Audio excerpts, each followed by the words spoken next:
예, 오늘 마태복음 23장 37절로 39절에 있는 말씀을 가지고 예루살렘아, 예루살렘아 라는 제목으로 말씀을 전합니다.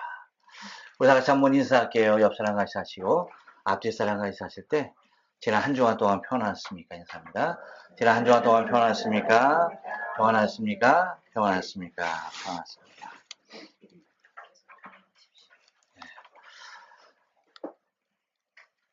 남자는 일생 3번을 운다는 말이 있습니다. 태어나면서 한 번 울고 부모님이 돌아가셨을 때와 그리고 나라를 잃었을 때에 운다고 합니다. 그러고 보면 저는 남자가 아닌 것 같아요. 저는 태어날 때 울었던 기억은 없는데 아마 울었을 것 같고요. 예, 아직 부모님이 다 계셔서 잘 모르겠고 제가 또 있는 동안 나라를 잃은 일이 없어서 그렇게는 울어보지 않았는데 적어도 3번 이상은 더 울었던 기억이 있는 것 같습니다. 많이 울었던 것 같아요. 여러분도 좀 많이 우십니까? 가끔 우시는 거 보니까 많이 우시는 것 같군요. 전혀 울지 않는 분들도 계신 것 같아요. 사람의 마음은 눈에 보이지 않지만 보는 눈으로 흘러내리는 눈물은 그 사람의 마음을 충분히 볼 수 있을 것 같습니다. 그래서 우리는 그 사람의 마음을 잘 모르는데 그 사람의 눈에서 흐르는 그 눈물을 볼 때 그 사람의 마음이 어떤지를 좀 이해하게 되는 경우들이 많이 있는 것 같아요. 그래서인지 누군가가 울면 이 울음은 또 다른 이에게 전가되어지는 이 아주 큰 힘이 있는 것을 보게 돼요. 그래서 한 사람이 울면 또 그 주위에 있는 사람이 함께 우는 것을 바라보게 됩니다. 제가 나이가 많이 죄송해요. 나이 얘기를 해서 나이 연세 많은 분들 앞에서 나이 얘기해서 나이가 들어감에 따라서 우는 빈도수가 점점 많아져요. 그런 걸 느껴요. 눈물이 점점 많아지는 것 같아요. 기운은 빠지면서 울음은 점점 많아지는 그러한 모습을 느낍니다. 그래서 툭하면 눈물이 글썽거리는 일이 많아요. 젊어서는 영화나 드라마를 보면 배우들이 그냥 눈물을 달걀똥 같은 눈물을 쭉 흘리는 것을 보면 어떻게 저렇게 울까 싶은 그런 생각이 많이 들었어요. 어떻게 저렇게 연기에 몰입하면 저렇게 울 수 있을까? 내가 그렇게 한다고 그렇게 될까 하면서 아무리 슬픈 생각을 하더라도 이 울음이 나지 않았는데 이제는 웬만한 일만 있어도 그냥 눈물이 흐르는 그런 모습을 발견하게 됩니다. 그렇다고 눈물샘이 막혀서 흐르는 눈물은 아니에요. 그 감정에 의하여서 흘러지는 눈물이 많아지는 것을 보게 됩니다. 예수님께서도 공생애 3년 반 동안에 계시면서 성경에 보면 3번 우셨던 기록이 있죠. 예수님의 나이 33세에 돌아가셨지 않습니까? 그러니까 굉장히 사실은 젊었을 때예요. 그리고 그 공생의 3년 동안의 그 짧은 시간 동안에 3번 우셨다는 것은 예수님 시기에 내가 그 나이 때에 내가 몇 번이나 울었을까 생각하면 아마 한 번도 울지 않았을 수도 있겠다 싶은 생각이 들면서 주님이 평균 한 번, 1년에 한 번씩 우는, 물론 이제 뒤에 좀 더 이제 이렇게 연속해서 우시는 모습이 있지만 그런 모습을 보면 예수님도 굉장히 이 땅 가운데 있으면서 당신의 마음이 얼마나 안타까움이 크셨던가 하는 그 사실에 대해서 알게 되어지는 것을 바라보게 됩니다. 그래서 예수님의 눈물을 우리가 좀 찾아보면 나사로가 죽었을 때에 예수님께서 우시죠. 그래서 요한복음 11장 35절에 보면 예수께서 눈물을 흘리시더라라고 얘기합니다. 그러니까 나사로의 죽음 앞에 예수님께서 눈물을 흘리는 모습을 우리가 좀 바라보게 되고요. 또 하나는 이제 십자가를 앞에 두고 당신의 목전에 두고 겟세마네 동산에서 기도를 하시죠. 그 몸부림의 기도, 그 울부짖는 하나님 앞에서의 그 기도를 통해서 우리는 예수님께서 눈물 흘리시는 것을 바라보게 되는데, 그 모습에 대해서 그것은 이제 마태복음 26장에 이제 앞으로 우리가 볼 이제 마태복음 저 뒤에 이제 나오는 것이지만, 그 히브리서 5장 7절은 예수님께서 그 당시에 어떠한 모습으로 그분이 눈물 흘리셨는지에 대해서 잘 기록을 해놓고 있는데, 그는 육체에 계실 때에 자기를 죽음에서 능히 구원하실 이에게 심한 통곡과 눈물로 간구와 소원을 올렸고라고 그렇게 얘기하고 있어요. 그러니까 예수님께서 이제 당신의 죽으심을 앞두고 당신을 구원하실 그 하나님께 심한 통곡과 눈물로 간구와 소원을 올렸다라고 그렇게 기록을 하고 있는 것을 바라보게 됩니다. 그리고 세 번째, 이것이 이제 사실 두 번째 지금 말씀드린 게 맨 마지막에 흘렸던 눈물이시기도 한데, 이제 제가 좀 포커스를 두려고 하는 건 오늘 본문을 중심으로 하는 거니까, 이제 세 번째 어떤 눈물이 있었냐면 오늘 본문의 내용입니다. 오늘 본문 마태복음 그 23장 37절 39절에서는 예수님께서 눈물 흘렸었다는 그런 기록은 빠져 있는데요. 우리가 똑같은 내용의 누가복음 19장 41절에 보면은 예수님께서 눈물 흘리시는 것을 바라보게 되죠. 가까이 오사 성을 보시고 우시며 라고 얘기합니다. 그러니까 이 예루살렘 성을 보시고 예루살렘아 예루살렘아 이렇게 부르짖는 이 예수님의 이 부르짖음, 곧 울음을 통하여서 그 예루살렘을 바라보고 예루살렘이 멸망할 그 모습을 보며 안타까운 모습에서 눈물을 흘리시는 그 모습을 발견하게 됩니다. 그러니까 오늘 본문의 이 내용 가운데 우리가 보는 마태복음에는 예수님께서 눈물을 흘리셨다라고 하는 기록은 빠져 있지만, 바로 이 현장에서 주님은 눈물을 흘리고 계셨다는 사실입니다. 여러분, 우리가 잘 아는 대로 예루살렘, 왜 예수님께서 예루살렘을 그렇게 거듭 불러가면서 안타까워하시면서 눈물을 흘리셔야만 했는가라고 하는 것입니다. 그래서 오늘 본문에도 보면 예루살렘아 예루살렘아 그렇게 처음에 두 번을 외치는 것을 우리는 바라보게 되어져요. 여러분, 예루살렘은 이스라엘 민족의 영원한 마음의 고향으로 자리하고 있죠.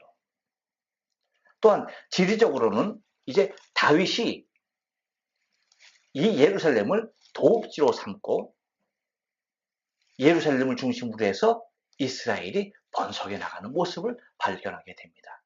또 성경에서 가장 먼저 기록하고 있는 이 예루살렘에 대한 기록은 하나님께서 택하여 부른 아브라함, 곧 아브라함이 하나님께 부름을 받았을 그 모습 때에 아브라함이 이 살렘에서 멜기세덱 왕에게 11조를 드리게 되어지죠. 거기서 그 살렘이라고 하는 그 지역이 바로 이 예루살렘을 이제 지칭하는 것을 우리가 보고 있는 거예요. 그러니까 예루살렘이라고 하는 것은 이스라엘 백성들에게 있어서는 정말 뗄래야 뗄 수 없는 그러한 하나님께서 이 땅에 임재하고 계시다라고 하는, 우리를 택한 백성으로 삼으셨다라고 하는 어떤 대명사적인 그러한 모습의 예루살렘을 우리가 바라볼 수가 있는 거예요.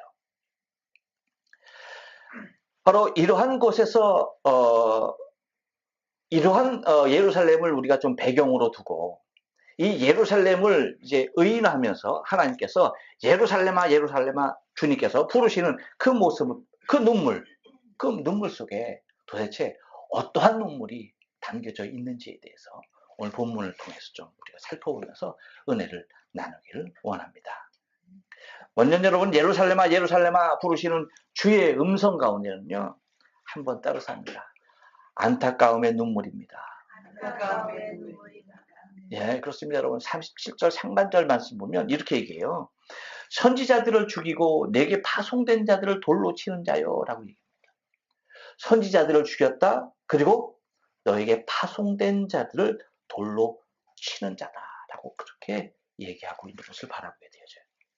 여러분, 이것은 하나님의 백성이 하나님의 백성들을 향하여서 얼만큼 당신의 마음을 표현하고 계신데, 그 하나님의 그 선하신 마음을 이해하지 못하고 받아들이지 못하는, 그리고 오히려 대적하고 있는 그 이스라엘 백성들을 하나님이 안타까워하시면서 그 모습을 보시면서 우시는 주의 눈물을 우리가 찾아볼 수가 있다는 것입니다.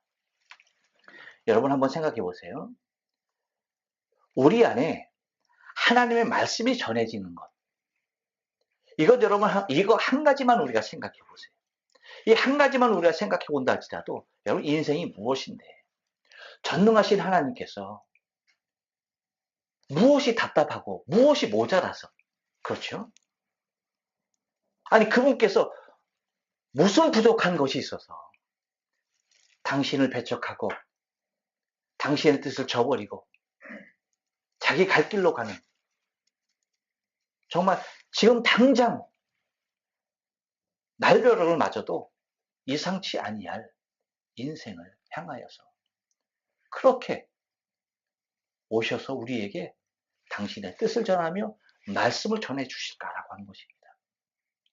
우리가 하나님 앞에 그 어떤 모습으로도 어떤 의의 모습으로 설 수 없는 존재임에도 불구하고 하나님께서 우리에게 말씀하신다라고 하는 그 자체만으로도 여러분 이 모습이 얼마나 감격적인 일이고 얼마나 축복인지 모르는 거죠. 왜 그래요? 여러분 당시 이스라엘 백성 이외에 하나님의 음성을 듣고 하나님의 뜻을 전달해 받는 민족이 어디 있었습니까? 이스라엘 백성 이외에 하나님께서 관심을 두시고 그 백성들을 불러내신 민족이 어디 있어요? 여러분 이 당시 이스라엘밖에 없었습니까? 아니에요. 이스라엘은 그 당시에도 지금도 마찬가지지만 그 당시에도 소수민족입니다. 너무나 작은 민족이에요. 세계 열강에 비하면은 정말 눈꼽만큼도 안 되는 너무나 미비한 존재입니다. 그런데 하나님께서 그들에게 찾아가셔서 그들을 당신의 백성 삼으시고 그들과 대화하시고 그들에게 말씀하시는 거예요. 그러면서 당신의 뜻을 선지자들을 통해서 전해주는 겁니다. 이것만큼 은혜를 입은 것이 어디 있는 거예요? 이것만큼 큰 축복이 어디 있는 거예요? 없어요. 그럼에도 불구하고요. 마치 하나님은 어떤 식으로 대하냐면 자신의 조상을 죽인 원수 대하듯 하나님의 선지자들을 죽였고 돌로 쳤다는 겁니다. 이런 일들이 자행됐다는 거예요. 이 얘기는 다른 얘기가 아닙니다. 단순히 그들이 하나님의 선지자들을 돌로 쳤다 그리고 죽였다라고 하는 이 얘기는 그렇게 단순한 개념으로 이해해야 될 것이 아니에요. 이것은요. 하나님 없이도 우리는 살 수 있는 자들이라고 하는 그 안에 엄청난 교만한 모습들이 그 안에 자리하고 있었던 거예요. 곧 하나님 없이도 우리는 충분히 살 수 있는 존재들입니다. 라고 하는 것입니다.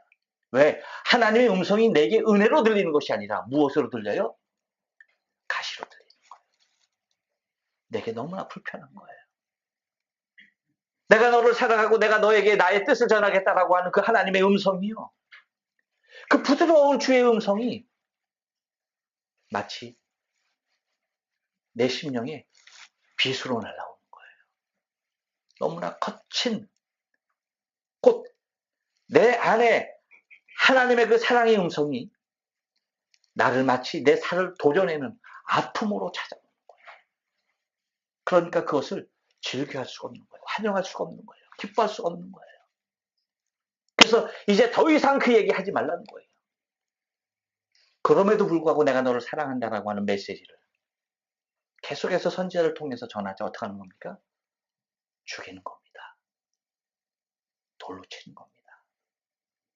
나 당신 없이도 이렇게 잘 사는데 왜 나로 하여금 이렇게 힘들게 하고 아프게 하고 괴롭게 하느냐는 거예요. 곧 그들 가운데 하나님의 음성이 괴로움으로 오는 겁니다. 여러분 이것은요. 당시 이스라엘 백성들에게 해당하는 얘기뿐만 아니라 우리에게도 마찬가지예요.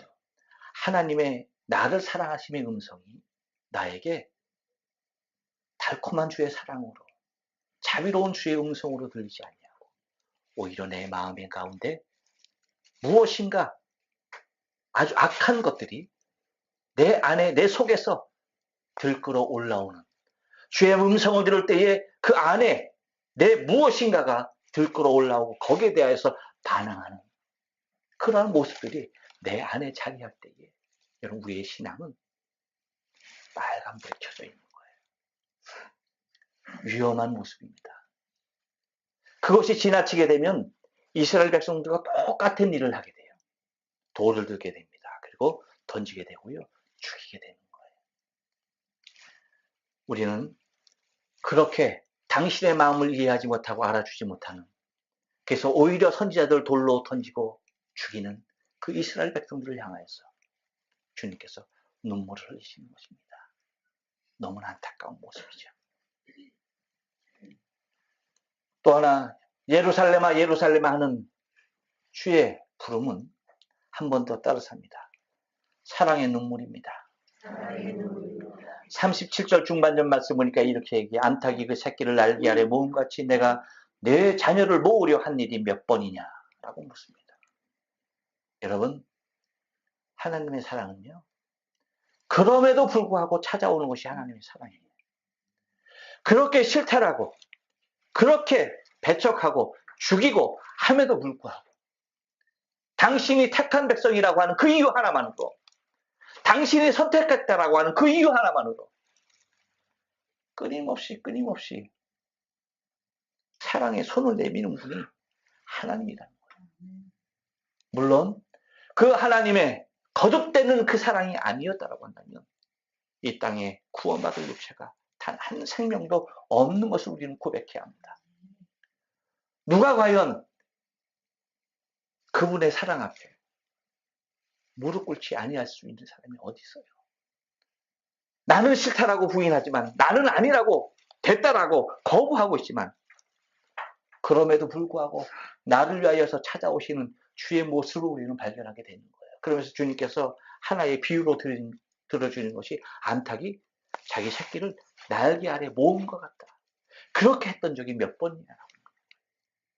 이 얘기는 몇 번 횟수를 정해놓고 했다는 얘기가 아니라 그렇게 한 일이 셀 수도 없이 많고, 그것은 앞으로도 거듭되어서 계속되어진다라고 하는 모습으로 당신이 이스라엘 백성을 향한 사랑의 표현을 그렇게 하고 있는 것을 바라보게 됩니다. 그래서 그 모습이 어디에까지 나타나게 됩니까? 당신의 아들 독생자 예수 그리스도까지 이 땅에 보내신 바가 되는 겁니다. 모든 선지자들 다 배척하고 죽이자 주님께서 내 아들은 그들이 영접하겠지라고 하는 포도원 비유에서 주님께서 친히 들어준 그 모습대로 내 아들이니까 이들이 받아들이겠지라고 하는 그 사랑으로 아들까지만도 보내주셨던 것입니다. 그것은 당신의 희생이었습니다. 당신의 희생을 통하여서 그 백성들을 끝까지 지키고 끝까지 보호하시고 끝까지 안으시겠다라고 하시는 하나님의 사랑을 우리에게, 끝없는 당신의 사랑을 우리에게 보여주시는 모습입니다. 여러분, 우리가 때로는 그래요. 하나님의 품 안에서 떠날 때도 있습니다. 그렇다고 하나님이 우리를 떠난 것이 아니에요. 하나님은 우리가 당신의 날개 아래서 떠나 있다 하더라도 당신은 우리를 향하여서 당신의 눈을 결코 한시도 놓치지 아니하시는 분이 하나님인 것을 우리는 바라봐야 돼요. 그래서 하나님께서 옛날 구약 선지자 호세아를 통하여서 당신의 사랑이 얼마나 컸는지에 대하여서 이야기해 줍니다. 호세아에게 얘기하죠. 너는 음탕한 아내를 택하라. 그리고 음란한 자식들을 낳아라. 라고 얘기합니다. 그래서 호세아가 자신의 부인이 자신의 품을 떠나서 데리고 들어오면 다시 떠나고 데리고 들어오면 다시 떠나고 이 일을 반복하는 그 모습을 통하여서 이스라엘 백성이 뭐라고요? 이렇게 하나님의 품을 떠난 모습에 대하여서 당시의 시대의 호세아를 통하여서 하나님의 안타까운 마음, 그들을 사랑하고 그들을 품길 원하는 하나님의 마음을 이야기했던 것을 우리는 성경을 통하여 발견하게 됩니다. 이것이 하나님의 사랑이고 우리를 향하신 당신의 눈물입니다.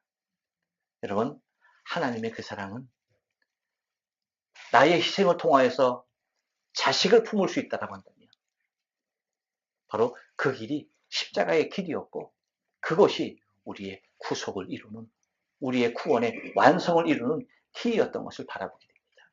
그것이 하나님의 사랑입니다. 그리고 하나님의 사랑은 우리에게 단회적으로 오는 것이 아니라 지속적으로 끊임없이 변함없이 마지막 주님께서 이 땅에 오시는 그날까지 우리를 향하신 당신의 사랑은 어쩌면 우리를 사랑하는 하나님의 바보 같은 사랑일 수가 있습니다.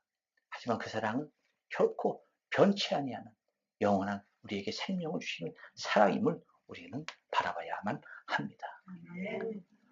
또 하나, 예루살렘아 예루살렘아라고 절규하시는 주의 음성은요, 한 번 더 따라서 합니다. 배신감의 눈물입니다. 그렇습니다. 여러분, 37절 하반절의 말씀 보니까 그래요. 그러나 너희가 원치 아니하였다라고 말합니다. 마지막 간절한 하나님의 사랑마저 뿌리치는 매몰찬 인간의 배신에서 흘리는 당신의 눈물을 우리는 찾아볼 수가 있는 거예요. 먼저 예수님은 가룟 유다의 당신의 제자의 배반을 통하여서 당신은 아파하셔야만 했습니다. 여러분, 이것은요, 인간이 하나님보다 더 선하고 자비롭다라고 하는 인간의 교만과 배은 낭독함이 여기에 함께 자리하는 것을 바라보게 되어집니다.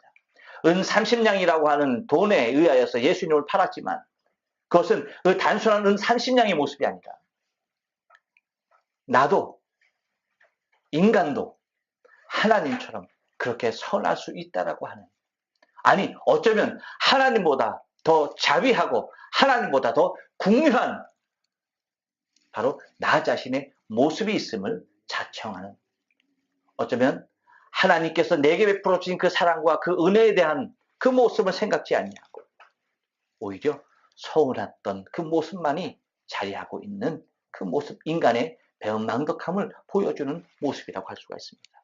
여러분, 하나님께서 우리를 구속하신 것은 그냥 값 없이 구속한 것이 아니에요. 이 땅에서 그 무엇으로도 대신할 수 없고 그 무엇으로 살 수 없는 독생자 예수 그리스도의 피값으로 우리를 대신하신 겁니다. 우리를 대속하시고 우리를 사신 거예요. 우리의 생명이 그래서 천하보다도 더 귀하다라고 말씀하시는 겁니다. 그런데 여러분, 우리가 그 사랑에 대하여서 어떠한 모습으로 그 사랑을 받아들이고 그 사랑에 감격된 모습으로 살아가고 있는가 하면은 우리는 어쩌면 가룟 유다의 은 30냥 오히려 더 노골적인 자기 자신의 의예요. 하지만 우리는 그보다도 더 강력한 우리 자신의 의를 하나님 앞에 드러내고 사는 우리의 삶의 모습들을 발견하게 됩니다.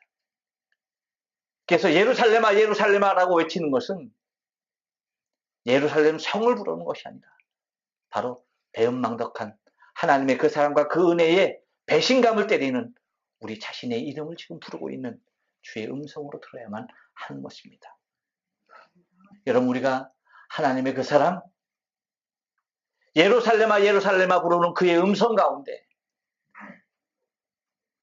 과연 어떠한 모습으로 하나님 앞에 우리 자신을 세워 나가야 할 것인지 한번 바라보면서 순간순간 배신하는, 순간순간 주의 은혜를 잊고 살아가는 우리의 신앙의 삶 가운데 정말 다시 한번 하나님의 그 사랑을 감격하여서 잡아갈 수 있는 우리의 신앙의 삶이 되어져야 할 줄로 믿습니다. 또 하나, 예루살렘아 예루살렘아 부르는 것은 한 번 더 따라서 합니다. 경고의 눈물입니다. 38절 말씀 보니까 그렇게 얘기해, 보라 너희 집이 황폐하여 버림받으리라 라고 얘기합니다. 여러분, 예루살렘이라고 하는 것은 그 당시 지리적으로 가장 안전한 곳으로 여겼던 곳이 예루살렘이에요. 그래서 시편에서 표현되어져 있는 예루살렘의 모습을 보면 그 예루살렘 성이 얼마나 견고한 모습으로 요지에 있었는지에 대해서 우리에게 얘기해주고 있는데요. 시편 125편 2절 말씀 보면 이렇게 얘기해요. 산들이 예루살렘을 두름과 같이라는 표현이 있어요. 산들이 예루살렘을 둘렀다라고 그렇게 얘기하고 있어요. 그래서 산들이 예루살렘을 두른 것 같이 여호와께서 그 백성을 지금부터 영원까지 두르시리로다라고 얘기해요. 다시 말하면 지리적인 모습으로만 하나님께서 예루살렘을 두르는 것이 아니라 하나님께서 당신께서 그 예루살렘을 지키시겠다라고 하는 그 표현을 강력하게 표현해 주고 있는 것을 바라보게 되어져요. 그러니까 여러분, 예루살렘, 하나님이 지키고 있는 그 성을 과연 누가 와서 멸망시킬 수가 있겠습니까? 누가, 어떤 외부의 세력이 예루살렘을 향하여서 침공해 올 수가 있겠어요? 그렇게 지리적으로도 그렇게 영적으로도 완벽한 견고한 성읍이 예루살렘으로 표현되어지고 있는 것입니다. 그런데 어때요? 주님께서 말씀하십니다. 보라, 너희 집이 황폐하여 버림받으리라.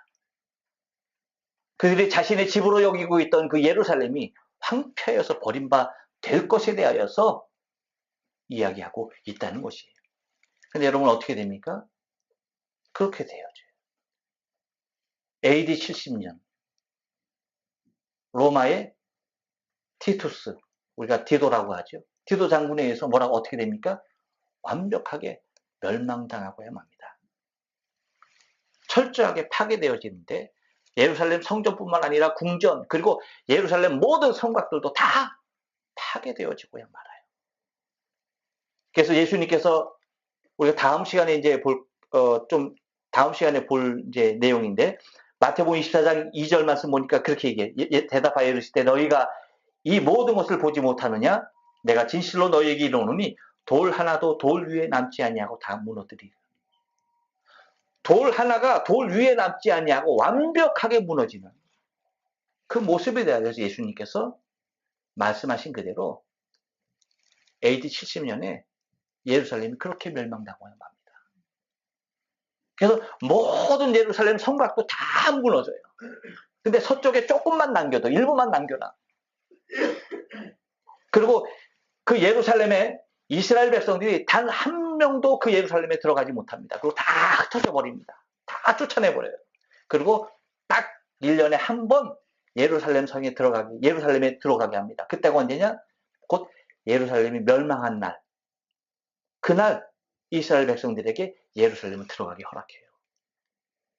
그래서 거기에 들어가서 그 무너진 돌들을 보면서 안타까워하면서 통곡을 합니다. 그래서 여러분 지금도 그 벽, 남아있는 그 조그만 그 벽을 쥐고 어떻게 하는 거예요? 잡고 울죠. 그것이 뭡니까? 통곡의 벽이라고 하는 거예요. 그렇게 완벽하게 무너지고야 많은 것을 바라보게 됩니다. 곧 주님께서 택한 성읍이요, 택한 백성들의 상징인, 그리고 당신이 임재하고 계셨던 그 성전이 이방인의 손에 돌 위에 돌 하나 남지 아니한 그 모습으로 형태도 없이 사라져버리는 그 모습을 보면서 주님께서 여러분 어떤 마음이셨을까? 그것을 경고하면서 우시는 주의 모습을 우리는 바라봐야만 하는 것입니다. 여러분, 우리는 주께서 우리를 경고하실 때에 우리를 너무나도 사랑하시고 안타까운 모습에서 우리를 다시 한번 당신의 품 안으로 안으시려고 하시는 하나님의 그 마음을 우리가 깊이 받아들이고 우리가 속히 그 모든 경고가 우리의 삶 가운데 임하기 전에 회개하고 주 앞에 돌아오는 우리의 신앙의 삶이 되어져야 하는 것입니다. 아멘. 그리고 마지막으로 예루살렘아 예루살렘아 부르는 주의 음성 가운데 어떤 눈물이 있습니까? 한 번 더 따라서 합니다. 징계의 눈물입니다. 39절 말씀입니다. 내가 너희에게 이르노니 이제부터 너희는 찬송을 이루다 주의 이름으로 오시는 이여 할 때까지 나를 보지 못하리라 하시니라 라고 얘기합니다. 대한민국 우리나라의 6.25 전쟁 이후 64년이 6.25 전쟁 휴전 이후 64년의 시간이 지나고 있습니다. 그리고 일본으로부터 해방된 지 2년이라는 세월을 맞이하고 있습니다. 여러분, 아직도 남북이 흩어진 가운데 또한 전쟁으로 인하여서 가족이 만나지 못하고 흩어진 이산 가족들이 얼마나 많이 있는지 몰라요. 가족임에도 행방을 알 수 없는 그러한 가족들이 얼마나 많이 있는지 모르고 이제 그 노령화된 인구들도 얼마 남지 아니한 그런 모습들을 우리는 발견하게 되어져요. 곧 내가 사랑함에도 불구하고 내가 사랑하는 사람을 어디에 있는지 보지도 못하고 소식조차 듣지 못하고 그렇게 살아가는 삶이 여러분 얼마나 안타깝습니까? 얼마나 큰 불행일까라고 하는 거예요. 부모가 살아있고 자식이 살아있음에도 불구하고 어디에서 무엇을 하는지 알지 못하고 만날 수 없다는 그 사실만큼 비극적인 일이 어디 있겠습니까? 한번 여러분 생각해 보세요. 내가 내 자식이 있음에도 불구하고 그 자식이 어디에 있는지 살았는지 죽었는지 소식조차 몰라. 여러분 그것만큼 슬픈 일이 어디 있겠습니까? 자식의 입장에서도 마찬가지죠.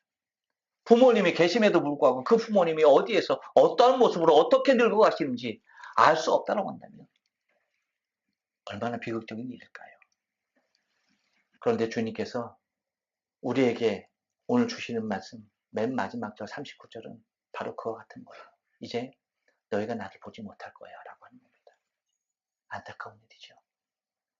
어느 때까지 보지 못하느냐?